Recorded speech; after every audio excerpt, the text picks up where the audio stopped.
Good morning, Sylvain. Good morning. Can you hear me, Kate? I can hear you. Excellent. Wow, what a session. I've been impressed. The video Yes. was great. Went through working booths, and I'm all energized here at home. I can almost smell the waffles. That's Yeah, wonderful. What a great way to start a Wednesday. We've got the W absolutely. alliteration happening in every respect this morning. Yeah, absolutely. Yeah. So Hmm. yeah, no, it's unfortunate we're not able to be in the warehouse. I was actually part of the first Waffle in the Warehouse event 7 years ago. It was just a great event, and I was so happy to see that the event was sold out. You can see that the Waterloo Kitchener region actually really supports its food bank, and so it's great to see. Nothing has changed since I left Guelph, so that's good to see. Yeah, I think we've been really humbled by the amount of support that we see from the community, both through COVID and throughout the year. It's wonderful to see individuals supporting us by donating at grocery stores, coming to the food bank and donating food, donating online, and then joining us for wonderful events like this morning. And I have to say, I thoroughly enjoyed watching the conversation between yourself, John, and Wendy. I think you bring such interesting perspectives to the table, and there's been so much that has happened over the last few months. It's wonderful to have that kind of conversation after so many things have occurred. Oh yeah, absolutely. Well, with the pandemic, I mean, we've been in this for 6 months now, and every week there's a different narrative. It's been very difficult to really understand what's been happening from farm gate to plate, and of course, in the middle of it all, are food banks trying to provide support to people who are, well, left behind, and unfortunately, there are more and more of them out there, and so it's been tough. It's Mhm. actually it's a really it's a good coincidence that today is the throne speech, and there are a lot of expectations related to the throne speech today. We may actually hear different things that could be supportive for food banks and for people in need. Yeah, I think that one of the most interesting things that you touched on in the talk is that this period of time, I think, has really helped people understand what food insecurity could look like, both within their own lives, and make it just that much more relatable. And I think it's wonderful to see that kind of concern in the community and a bit more expectation about how are we going to address some of the root problems that are causing food insecurity. Oh, absolutely. We've been monitoring food bank support throughout the pandemic, and we actually surveyed Canadians, I think it was about a month ago, asking them whether or not they actually gave to their local food banks since the beginning of the pandemic. 17% of Canadians actually have given to food banks since the beginning of the pandemic. That is a huge percentage, and I think it has a lot to do with how people felt. There is this fear of the virus, of course. It's a true public Mhm. health crisis, but at the same time, people really were emotionally involved, especially early on in March and April when they saw empty shelves, and of course it's always difficult to trust the food supply chain when you're fearful, when you're anxious, when you're concerned about your own Mhm. food security. So when people visit food banks because they need it, you can always say, well, things are going to be fine and everything's going to be okay, but they're hungry and they need food. So that's Yeah. really what I think a lot of Canadians understood in the last 6 months, is that you can say certain things, but when you have evidence which would show that something may be wrong, it's hard to believe or trust anything Mhm. or anyone. Mm-hmm. Mm-hmm. Yeah, and I think we've seen some of the information from the Canadian Payroll Association that a lot of households 51% of households are sort of living paycheck to pay. Really have stretched budgets in normal times. I think that, as you're saying, with the pandemic and shifts in the food supply, some of that anxiety was just increased for households. And how are they going to keep their grocery stores filled. And as things became okay for some households, I think it again helped that with that empathy of what is it like if you're in a position where you can address those basic needs like food, like shelter. I think it helped us become hopefully more of an empathetic community. Yeah, absolutely. Yeah. The other legacy of COVID, I think, is this is how we're demystifying food banks. I mean, I've been working with food banks for what, 20 years now, and I would say, I mean, early on, a lot of people say, well, food banks, they're just there to help people, and it is, food banks exist because some of our policies are failing. Now I don't hear that anymore. Like, I actually really, and first of all, on the one side, I think food banks have upped their game, and they're there actually with a purpose, and they're better understood. But COVID actually has invited more Canadians to understand food banks, what they're all about. No one, I've always said that food banks are a miracle of the human spirit, because no government programs can respond as quickly as food banks to help people in need. We did see early on, of course, with CERB and all other programs, of course, we saw a government really responding quickly, because they really, I mean, they recognized that this was a crisis. But food banks have been doing this forever. I mean, they've been doing this for the longest time. And in the video that was prepared before the session, you could see that all of the things that the food bank in Waterloo region is doing to make sure that people do have a place to go, a safe place to go, to get support, not just food, not just calories, support, like spiritual, human support. And this is something that a lot of people need right now. Yeah, I think you touched on it a lot in the presentation earlier, but I think that's such a key piece of it, is that we've been working together as a community.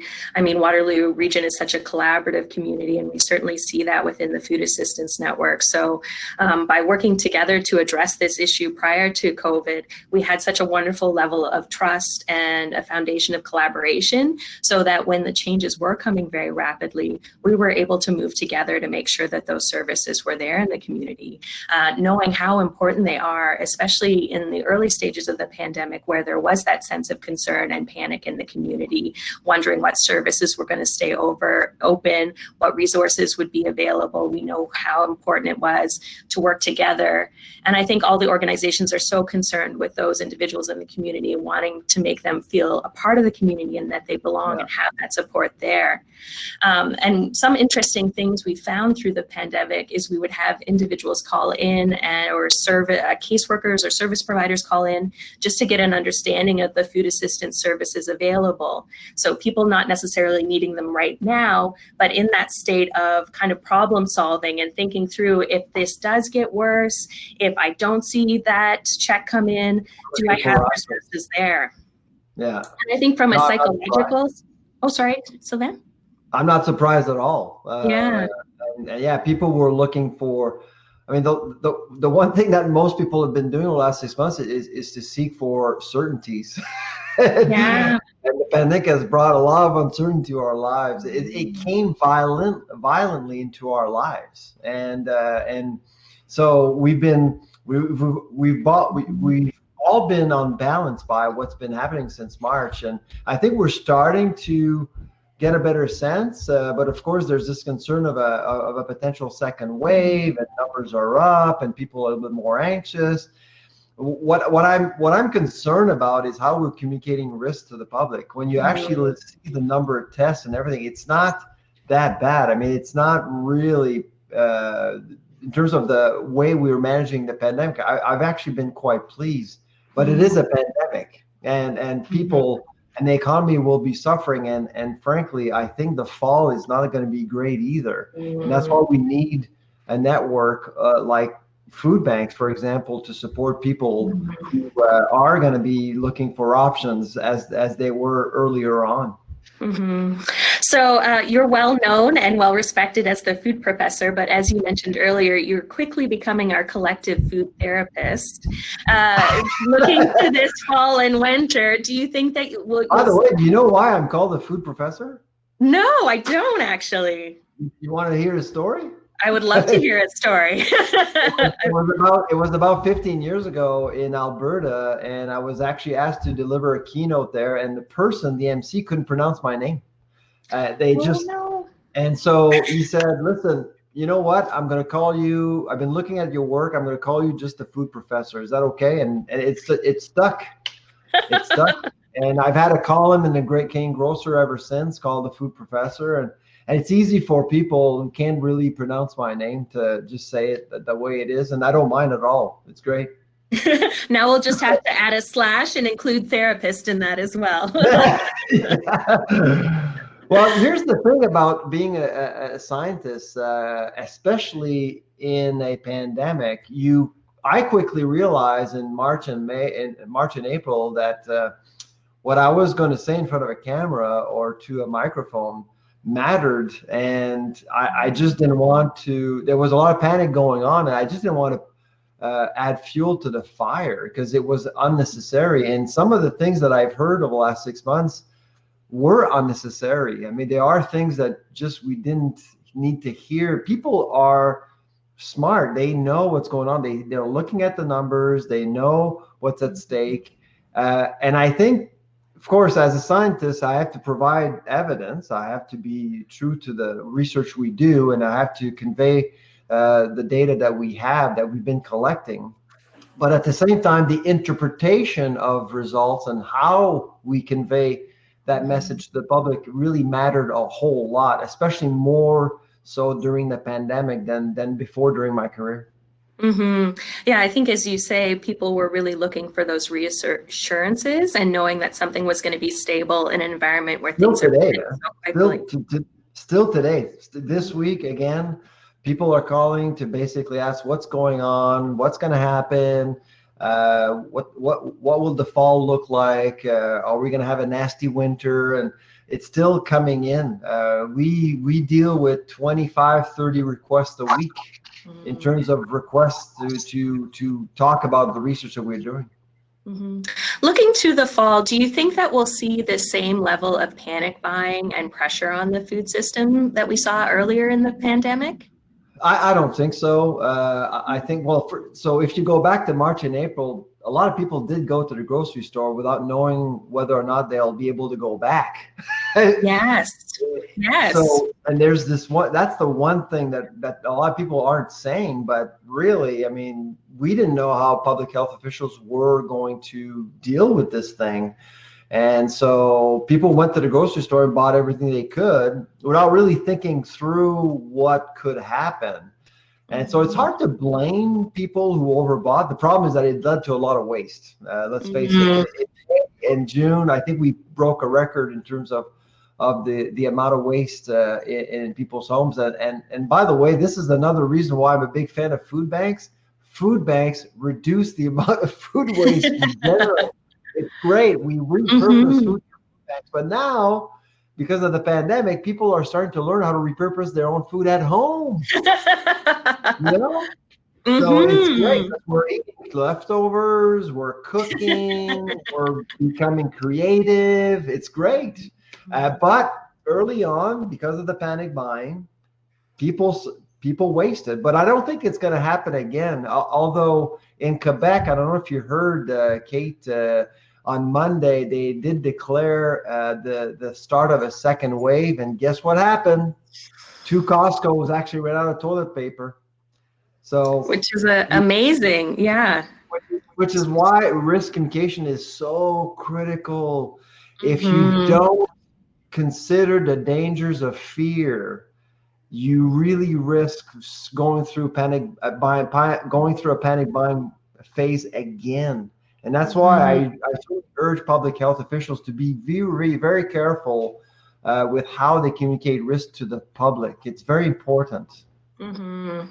It is. And I think as we look at possibly moving into a second wave, I think our own mental health and psychological health is so important, and how we're adapting to the changes in the community. That's something that we're concerned with as well, because as you mentioned, a number of food assistance programs in the community, a lot of it was about having neighbors come to social interaction and that sense of belonging, and how will we deal with the second wave when, you know, we're looking for that kind of connection when it won't be as possible looking I, forward to fall.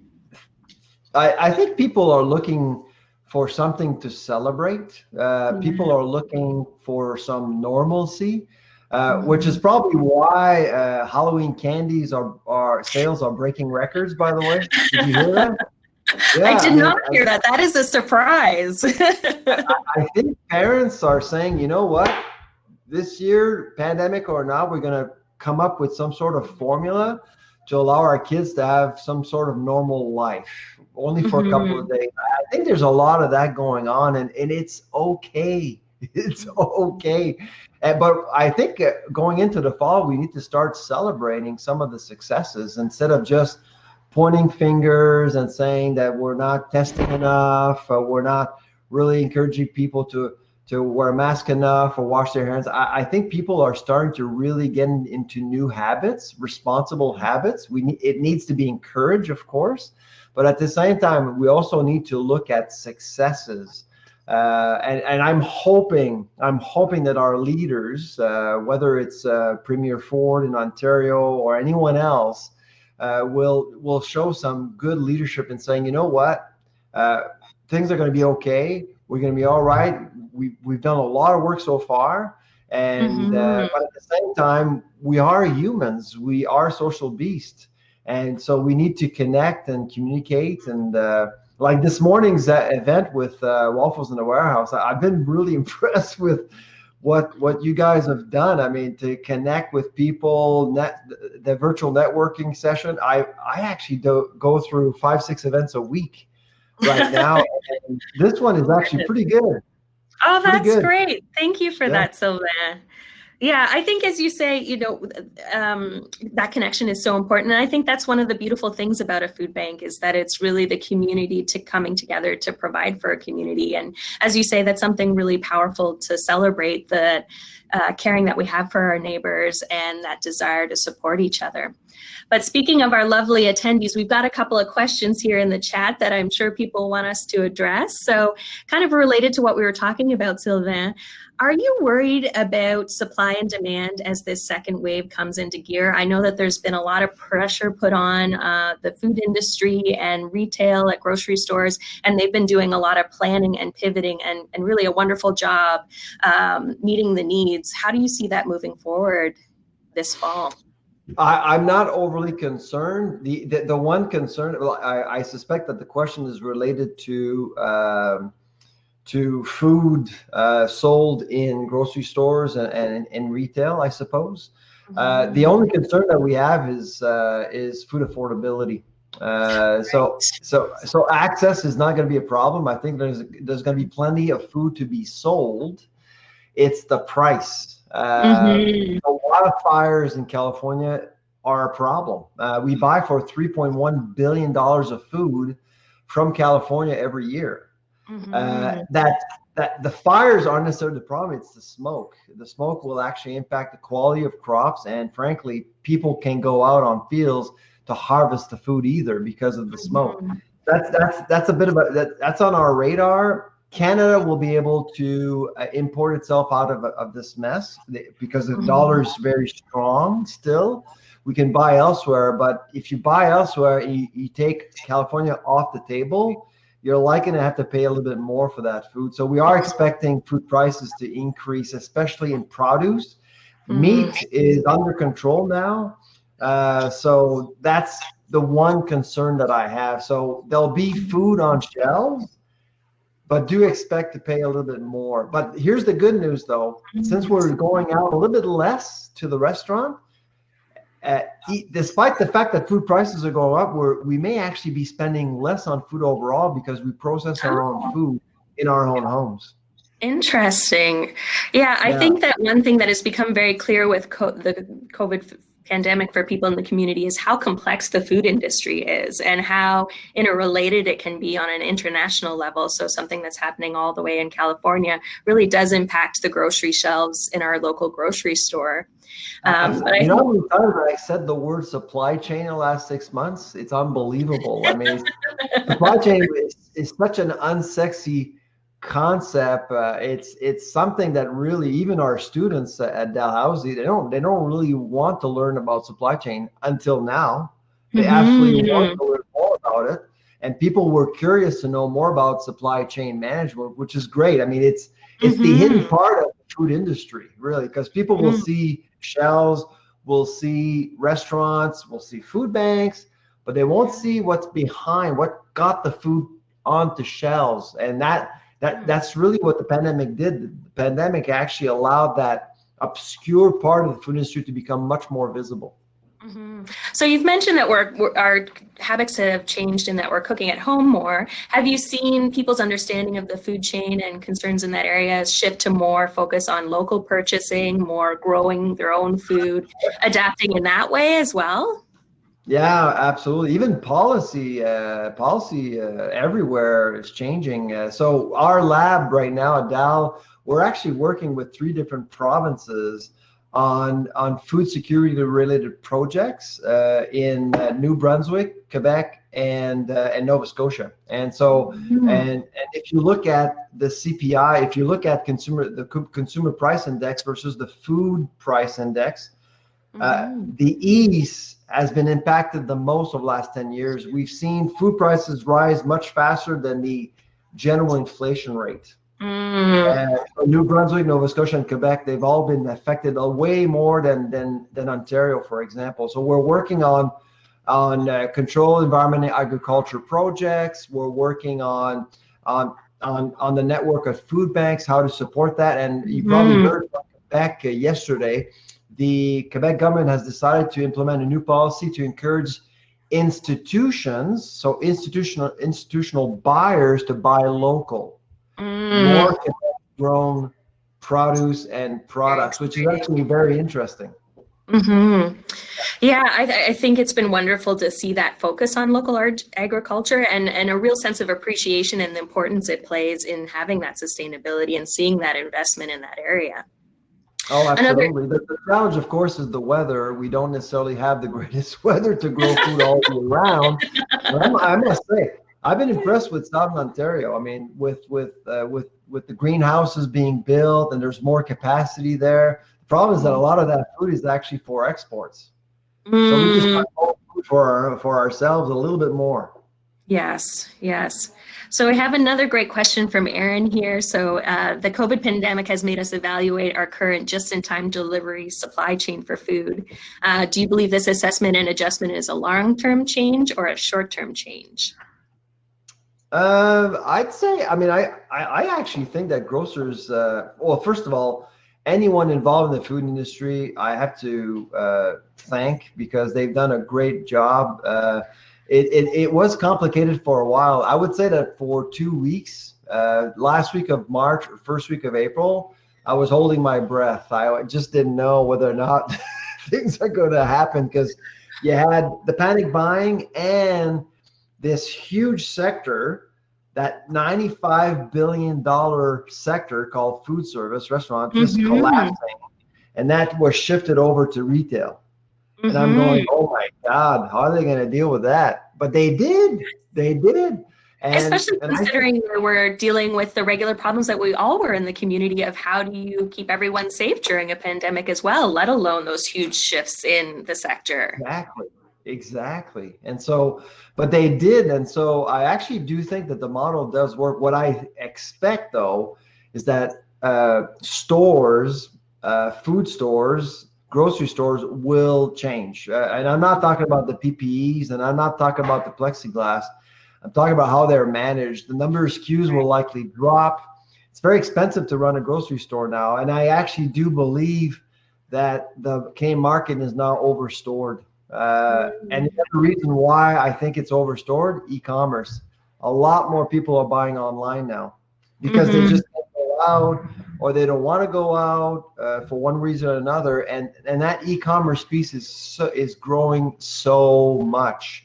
In Ontario and elsewhere, you saw Sobeys actually deploying Voila in the GTA. That's going to be that's going to be spreading over to your region probably. We're seeing it here. Instacart, it's everywhere. And as a consumer, I mean, it's kind of cool because 6 months ago you could hardly put an order in within 8 days. Now you can get your food within 2 hours. So all that is changing the food distribution landscape in Canada. So we are expecting a lot of changes in that area. Fewer brands, more private labels, higher margins. Those are the things we're expecting.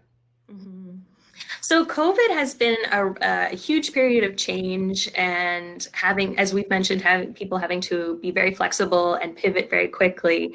But during periods of difficulty, we're able to tackle problems and challenges in a different way.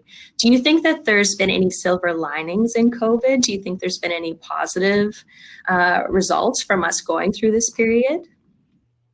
Well, absolutely. I think COVID has forced consumers to take ownership of the food supply chain. So by cooking, when you're cooking, you're empowering yourself. You're empowering yourself and your family to really take control of the supply chain. You're processing. Gardening. I don't know about the Kitchener-Waterloo region, but I spent some time in Quebec over the summer and in the Maritimes, and let me tell you, a lot of people are gardening. That's vertical integration at the household level. So you're growing your own, you're processing your own. I mean, that wasn't happening before because we were nomads before COVID. We were traveling everywhere. We wanted to be anywhere but home, but now we're home. And we're basically taking ownership of our own destiny. I think that really has changed. And that has changed our relationship with food overall. We're actually releasing a study just before Thanksgiving on gardening. We're trying to assess how many Canadians actually have gardened, what they've grown, and the reasons why they actually did that. And we are expecting, so before COVID, 17% of Canadians actually had a garden to grow food. We do expect that number to go up, or we expect that number did go up during the pandemic for this year anyway. Yeah, we're very fortunate to have a really wonderful community gardening network in Waterloo region across the city where people can learn how to grow their own foods, and also gardens focused on international fruits and vegetables, which is wonderful to create that. You guys are surrounded by farmland and you're not too far. There's that proximity as well. A lot of what when I was in Guelph, like I was dealing with a lot of people who understood agriculture. That's not the case in Toronto or Montreal or Vancouver. That there's no proximity between urbanites and rural communities. Whereas in the Tri-City area, there is that connection. We don't really realize it, but it is that connection really helps. And that really helps an institution like the food bank, for example, because you make that connection. We are so fortunate to have so many generous farmers in our area that donate really wonderful and beautiful fresh fruits and vegetables and support us so well. I mean, that's why we're able to distribute 68% of what we distribute is fresh and frozen, and it's because of the commitment of the farmers in the area to support us. And so we volunteer at Feed Nova Scotia here in Halifax. So our family, we every 6 months we spend time at Feed Nova Scotia to help out, and they don't have that luxury, to be honest. Right. Yes. So I know that you guys have really great connections. You have a really strong network. And as we sort of mentioned earlier, it's so wonderful to see these beautiful, green beans, yellow beans, cucumbers, eggplants go to families that need them, especially when we're seeing food prices possibly increasing as we move forward, particularly within the fresh fruits and vegetables. It's so important to have that there for individuals in the community, especially when we see changes to Canada's food guide with more of a focus on fresh fruits and vegetables for people's diet. So we're so appreciative of that support in the community. And we're so appreciative of you, Sylvain. Thank you so much for spending time with us this morning. I think we could probably talk all day about the food industry. Hopefully next year we'll be face to face. That would be lovely. That would be wonderful. But thank you so much for your insights. I know we here at the Food Bank benefit from them so much, and it's been wonderful to have this conversation with you this morning. And I also want to thank everyone in the chat. We weren't able to get to all of your questions, but thank you so much for joining us this morning. Thank you for your support at the Food Bank. We couldn't do what we do without you, and thank you so much. This community that really cares for those in Waterloo region facing food insecurity. So thank you so much, everyone. I hope you have an absolutely wonderful morning, and I hope you enjoyed waffles in the warehouse at home. Great job. Thank you so much, Sylvain. Take care. You too.